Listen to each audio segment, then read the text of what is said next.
ராஜேஷ்குமார் நாவல் அத்தியாயம் 9 ஒளிந்தாலும் விடமாட்டேன்.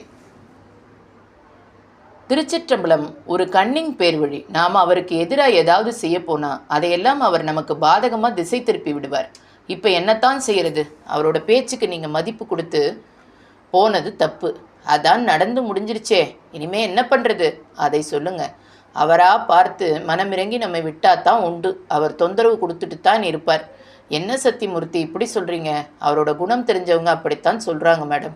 நாங்கள் சின்ன ஆளுங்க, எங்களை விட்டுடுங்கன்னு அவர்கிட்ட கெஞ்சி பார்க்கலாம். மனசு மாறினா அது நம்ம அதிர்ஷ்டம். கெஞ்சறதா? நெவர். அவரை எதிர்த்து நான் பேட்டி கொடுக்கத்தான் போகிறேன். அவரோட வண்டவாளத்தை எல்லாம் மக்கள் மத்தியில் எடுத்து சொல்ல போகிறேன். சத்தியமூர்த்தி ஏதேதோ மாறுதலாய் சொல்ல வர அவனை கையமர்த்தி விட்டு அவள் வேகமாய் டெலிஃபோனை நோக்கி சென்றாள். எண்களை சுழற்றினார். மறுமுனையில் ஹலோ என்ற குரல் கேட்டதும் கோபமாய் வார்த்தைகளை இறைத்தாள். மினிஸ்டர் கிட்ட பேசணும். யார் நீங்கள்? நீ யாரு? கார் டிரைவர் தர்மாவா? ஆமாங்க, நான் நடிகை தாமினி பேசுகிறேன். அவரை பேச சொல்லு. ஒரு நிமிஷம் லைனில் இருங்க. தாமினி காத்திருந்தாள். சொற்ப வினாடிகளுக்கு பின் திருச்சிற்றம்பலத்தின் கரகரப்பு குரல். ஹலோ, நான் தாமினி பேசுகிறேன். ஆச்சரியமாக இருக்கே. ஆச்சரியப்படுறதுக்கு என்ன இருக்குது? நீங்கள் செஞ்சிருக்கிறது உங்களுக்கே நல்லா இருக்கா? என்னம்மா செஞ்சிட்டேன்? இந்த வாரம் முன்னாடி வார பத்திரிக்கையில் என்னை பற்றி தாறுமாறாக எழுதி வச்சுருக்கீங்களே, என்னம்மா சொல்கிற? உன்னை பற்றி நான் எழுத வச்சேனா? ஒன்றுமே தெரியாதவர் மாதிரி நடிக்க வேண்டாம் சார். நான் உங்கள் பங்களாவுக்கு வந்துட்டு போனதை திருச்சி எழுதியிருக்காங்க. அப்படியா? அவங்க அப்படி எழுதினதுக்கு நான் என்ன செய்ய முடியும்? உங்கள் மூலமாக தானே விஷயம் வெளியே போயிருக்கணும். நான் உங்களோட ஒத்து போகாததால் நீங்கள் என்னை பற்றி இப்படி மோசமான கருத்தை பரப்ப துணிஞ்சிட்டீங்க.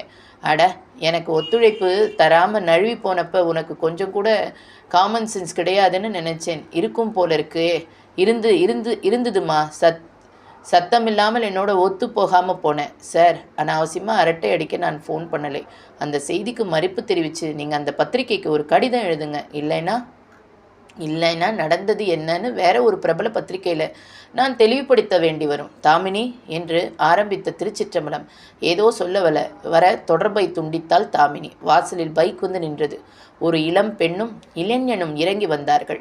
இளைஞனின் தோளில் கேமரா தொங்கியது. அந்த பெண் கையில் குறிப்பு புத்தகம் வைத்திருந்தாள். இடுப்பருகே ஜீன்ஸ் பேண்ட்டுடன் பெல்ட் லூப்பில் வாக்மேன் அடக்கமாய் தெரிந்தது. உள்ளே நுழைந்தார்கள். அரை மூலையில் சத்தியமூர்த்தி தெரிந்தான். நேராக அவனிடம் சென்று தங்களை அறிமுகப்படுத்தி கொண்டார்கள். லேசர் வார இதழில் இருந்து வரோம். தாமினி எங்களை ஃபோன் பண்ணி வர சொன்னாங்க. ஒரு நிமிஷம் உட்காருங்க. சோபாவில் அவர்கள் இருவரையும் அமரச் சொல்லிவிட்டு இன்டர்காம் பொத்தான்களை அழுத்தினான் சத்தியமூர்த்தி. மேடம், லேசர் வீக்லேருந்து 2 பேர் வந்திருக்காங்க. அவங்கள மேலே அனுப்பி வைங்க சத்தியமூர்த்தி.